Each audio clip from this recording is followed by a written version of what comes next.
One choice. In this lifetime, we are ultimately given one choice. And that choice is to reflect ultimately the greater question. And the greater question is, when we are occupied within our focus of attention, our mind's perspective, how we interpret our lives, how we interpret our existence. This is constantly, it's a flow in direction. And if we are constantly flowing within a direction, a perspective which does not have our best interest, we develop almost a psyche. And this psyche is actually preventing us from ultimately revealing something within ourselves. And ultimately its job, this psyche, is to almost aid our distraction through our life. And we build a relationship with this psyche, and this psyche is what we could call comfort. And it's not to say that comfort is a negative thing. However, the psyche convinces us with comfort. The psyche convinces us with fear. The psyche convinces us with fear and comfort. And ultimately speaking, we live an existence which is revolving around identifying as this psyche.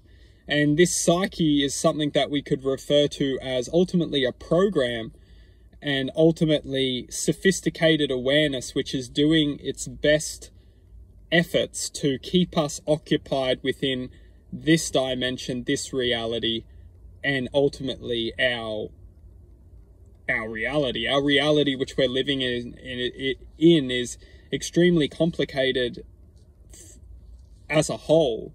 We have to come in and we have to fight for our existence just to be able to put food in our stomachs, to live a good life. We have to fight within this existence. This existence is set up for us to come in and ultimately slot into place within society.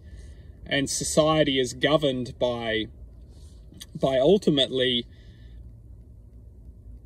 this psyche. This psyche is encouraged for us to ultimately identify as it, as the psyche will then lead us into becoming a successful component of this system.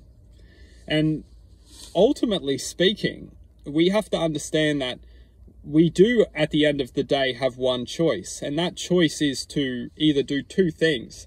One is identify as the psyche. And the psyche will always dictate a certain outcome of our existence. And that outcome is ultimately where we will rest when we leave this reality.